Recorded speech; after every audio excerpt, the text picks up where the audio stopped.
दोस्तों, पीएसएल और international cricket में इस्तेमाल होने वाली बॉल और बैट को क्या आपने फैक्ट्री में कभी बनते हुए देखा है या फिर टेनिस बॉल को बनते हुए? हम में से बहुत से लोग हमारी रोजमर्रा इस्तेमाल होने वाली प्रोडक्ट्स का मैन्युफैक्चरिंग प्रोसेस देखना चाहते हैं और इसीलिए आज हम आपके लिए ऐसी ही प्रोडक्ट्स का मैन्युफैक्चरिंग प्रोसेस लेकर हाजिर हैं। तो बिना देर किए शुरू करते हैं आज की ये वीडियो। आगे बढ़ने से पहले इस वीडियो को अभी एक छोटा सा लाइक जरूर कर दें।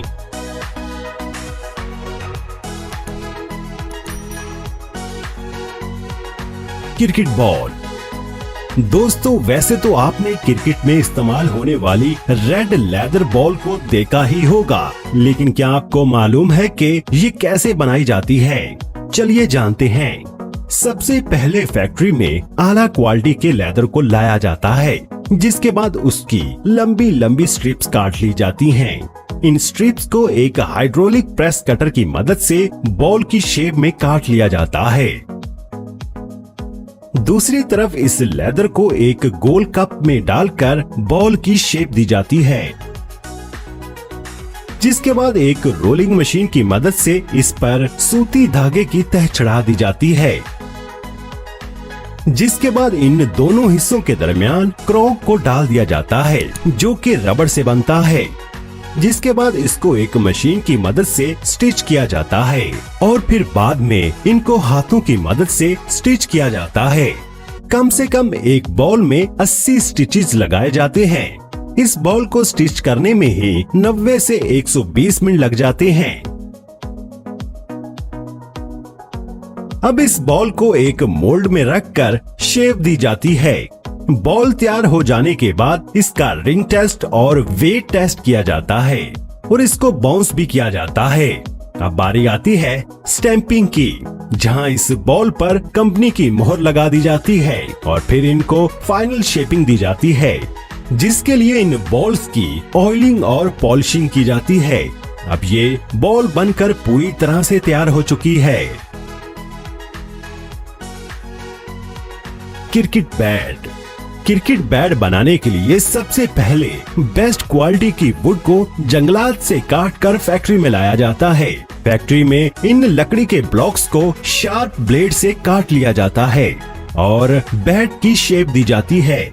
इस अमल के बाद बैट की बॉडी को स्मूथ किया जाता है और फिर इन बैट्स को बहुत हैवी प्रेशर से गुजारा जाता है, जिससे लकड़ी सख्त हो जाती है। जिसके बाद बैट में हैंडल लगाने के लिए इसमें कट किया जाता है।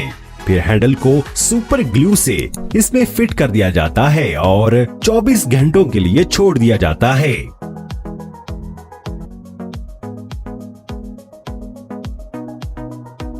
जिसके बाद बैट की बफिंग और स्मूथिंग की जाती है, जिससे बैट को मिलती है अपनी परफेक्ट शेप। अब बारी आती है बैट पर स्टिकर्स लगाने की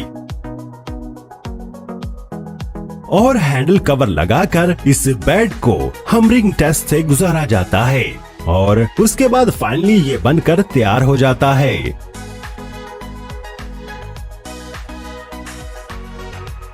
ट्यूबलाइट से ज्यादा एनर्जी सेविंग CFL आजकल हर घर की अहम जरूरत बन चुका है। इस CFL को एनर्जी एफिशिएंट बनाने के लिए कंपनीज पिल डोजिंग टेक्नोलॉजी का इस्तेमाल करती हैं। इसका मतलब है कि इन बल्ब्स में लिक्विड मरकरी की बजाय एक दवाई के जैसे डोज टैबलेट लगाई जाती है। इन फैक्ट्रीज में रोजाना 40 मिलियन CFL बनाए जाते हैं और हर एक स्टेज पर इन बल्ब्स को मैन्युअली चेक किया जाता है। इन CFL को अलग अलग शेप में बनाने के लिए एक ग्लास हीटिंग मशीन के अंदर मौजूद मोल्ड्स में रख दिया जाता है और लास्ट में इन बल्ब्स की टेस्टिंग होती है, जिसके बाद इन CFL को पैक करके मार्केट में भेज दिया जाता है। वैसे तो आजकल LED बल्ब्स का राज है, लेकिन कुछ लोग CFL को भी इस्तेमाल करते हैं। आप अपने घर में CFL या LED बल्ब का इस्तेमाल करते हैं? हमें कमेंट में जरूर बताइएगा। तो चलिए जानते हैं कि आखिर LED बल्ब्स कैसे बनते हैं। सबसे पहले इस मशीन की मदद से इसका सर्किट बोर्ड तैयार किया जाता है, जिसके ऊपर छोटी छोटी LEDs SMT यानी सरफेस माउंट टेक्नोलॉजी की मदद से लगाई जाती हैं। जिसके बाद LED बल्ब को पावर देने के लिए PCB ड्राइवर तैयार किया जाता है। इसका काम AC करंट को DC करंट में तब्दील करना है। इन PCB ड्राइवर्स को बल्ब के बैक पैनल में रख दिया जाता है। ये काम मैनुअली किया जाता है। फिर PCB ड्राइवर को एक एल्यूमिनियम की हीट सिंक से कवर किया जाता है, जो कि ये काम इस मशीन की मदद से किया जाता है। उसके बाद मशीन LEDs को उठाकर हीट सिंक पर फिक्स कर देती है और फिर बाद में ऑटोमेटिकली बल्ब पर होल्डर प्लेस कर देती है। एक रोबोटिक आर्म एक्स्ट्रा वायर काट देती है और एक दूसरी रोबोटिक आर्म वायर को होल्डर के पॉइंट्स के साथ सोल्डर करके ज्वाइंट को पक्का कर देती है। यहाँ पर इस पर डिफ्यूजर लगा दिया जाता है, जहाँ से बल्ब को उसकी असल शेप मिलती है। इसके बाद इनका टेस्ट किया जाता है, जिसके बाद इन पर स्टैंप लगाकर मार्केट में भेज दिया जाता है।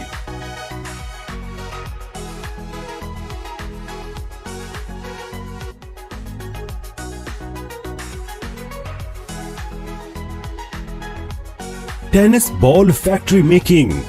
आमतौर पर ज्यादातर लोग टेनिस बॉल को क्रिकेट खेलने के लिए भी इस्तेमाल करते हैं और इससे टेनिस तो खेलते ही हैं, लेकिन क्या आप जानते हैं कि ये फैक्ट्री में कैसे बनती है?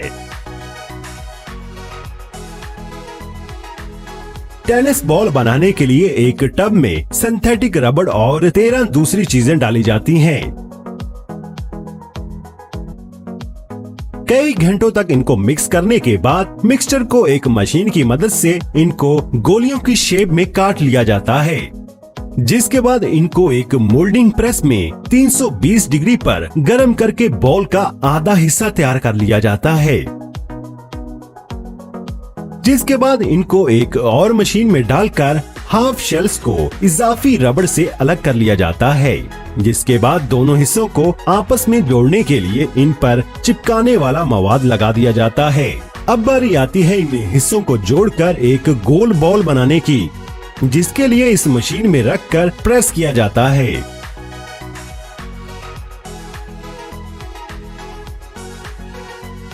इसके बाद इन बॉल्स को एक स्पेशल ग्लू से नहलाया जाता है। अब बारी आती है इन पर स्किन यानी फ्लैट लगाने की, जिसको शीप्स की ऊन और नायलॉन से तैयार किया जाता है। यहाँ ये मशीन फेल्ट की शीट को बड़ी महारत से काट रही है, जिसके बाद इनको व्हाइट ग्लू में डिप किया जाता है। जो कि टेनिस बॉल पर आपको व्हाइट लाइंस नजर आती हैं, वो व्हाइट ग्लू ही होता है। यहाँ पर इस मशीन पर फेल्ट को बॉल के अंदर वाले हिस्से पर चढ़ाया जाता है। ये सारा काम यहाँ इस फैक्ट्री में एक ही मशीन करती है। यहाँ इसी काम को हाथों की मदद से किया जा रहा है। अब कुछ ये बॉल टेनिस बॉल जैसे लग रही है, लेकिन ये काम यहीं पर खत्म नहीं होता। बाद में इनकी टेस्टिंग की जाती है, जिसके बाद इन सारी बॉल्स को एक स्टीम मशीन में डाल दिया जाता है। फैक्ट्री के इस हिस्से में बॉल्स पर कंपनी अपना लोगो प्रिंट कर रही है, जिसके बाद इन बॉल्स को कैन्स में डालकर पैक कर दिया जाता है। ये सारा काम ऑटोमेटिक ही होता है। तो इस तरह से टेनिस बॉल तैयार की जाती है। तो दोस्तों, आज की वीडियो में बस इतना ही। अगर ये वीडियो आपको पसंद आई हो तो इस वीडियो को लाइक जरूर कर दें, और अगर चैनल को अभी तक सब्सक्राइब नहीं किया तो दूरबीनी को सब्सक्राइब भी जरूर कर दें। बहुत शुक्रिया।